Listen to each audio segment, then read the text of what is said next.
Famed restaurateur Keith McNally once observed, like plays and films, restaurants work best when they create their own universe. Today, the man behind some of Manhattan's most celebrated eateries is on our menu and in conversation with Mo Rocca. Do you really hate New Year's Eve? Yes. Why? Because I don't like to be forced to enjoy myself. So you don't like being told to have a good time? No, not at all. It's just the opposite. Keith McNally calls himself the least hospitable man in hospitality. And you're not a big smiler either. Inside. It doesn't seem to have hurt. Over 40 years, he's opened some of New York City's most popular restaurants. Among them, the Odeon, Balthazar, Pastis. Institutions almost as well known as some of the bold-faced names that frequent them. But McNally himself has never been much of a publicity hound, even less so after suffering a stroke in 2016.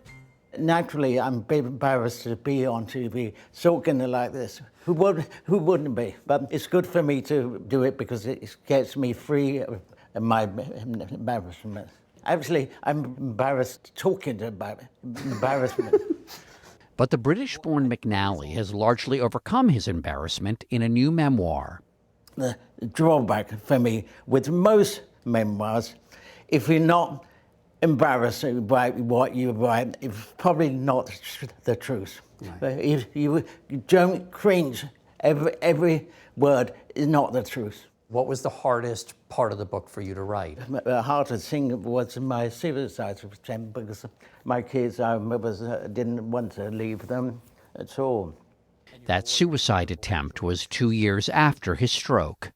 And your younger boy, George, is the one who found you. He was supposed to not find me. And like most teenagers, he would sleep till noon. But that day, he'd wake up early at 8 o'clock.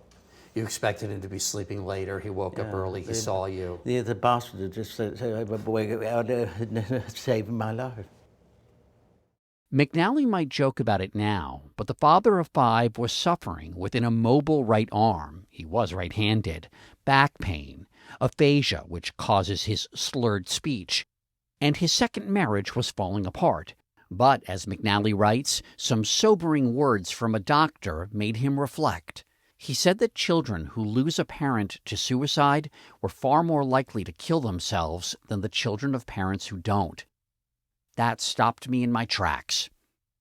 Because he had such trouble communicating verbally after his stroke, McNally began using social media. I was so embarrassed by my speech and the way I looked.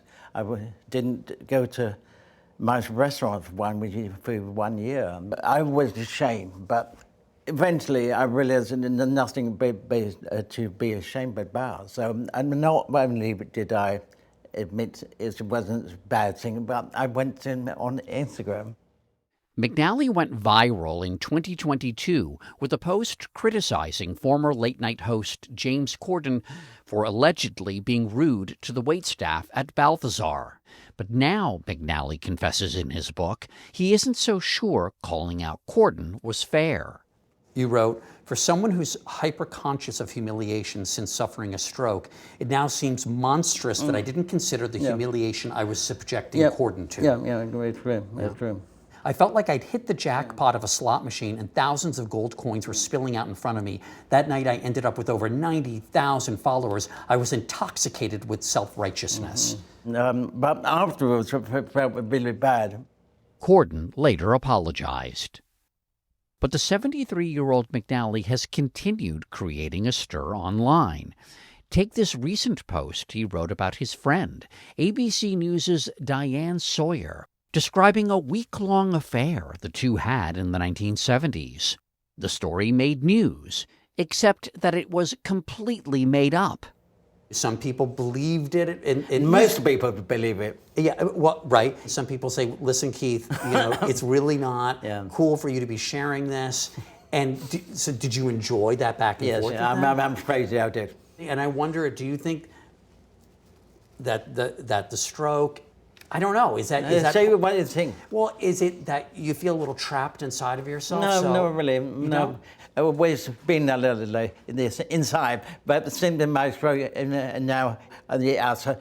McNally grew up in the East End of London, one of 4 children born to Jack, a dock worker, and Joyce, a house and office cleaner. The family had little money. I got angry inside at my parents because we had no books in the house, no pictures on the walls. But they couldn't help it. They were working class. They grew up with nothing. McNally says he didn't eat in a restaurant until he was 17. Most of the time, we were on a holiday. We would go to the restaurant. They would look at the prices out. Then, not for us.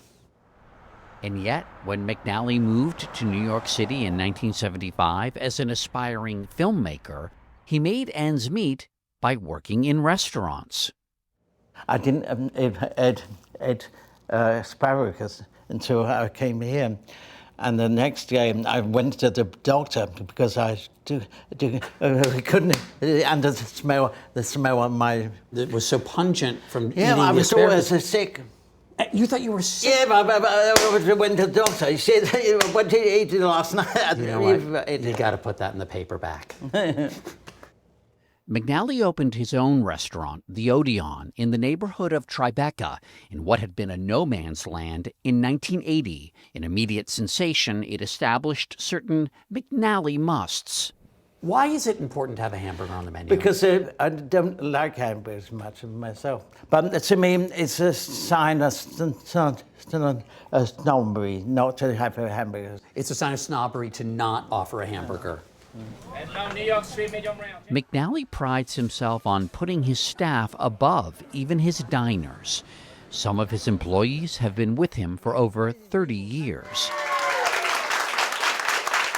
And ever since returning to work post-stroke, Keith McNally has come to appreciate how they feel about him. I had to talk to myself.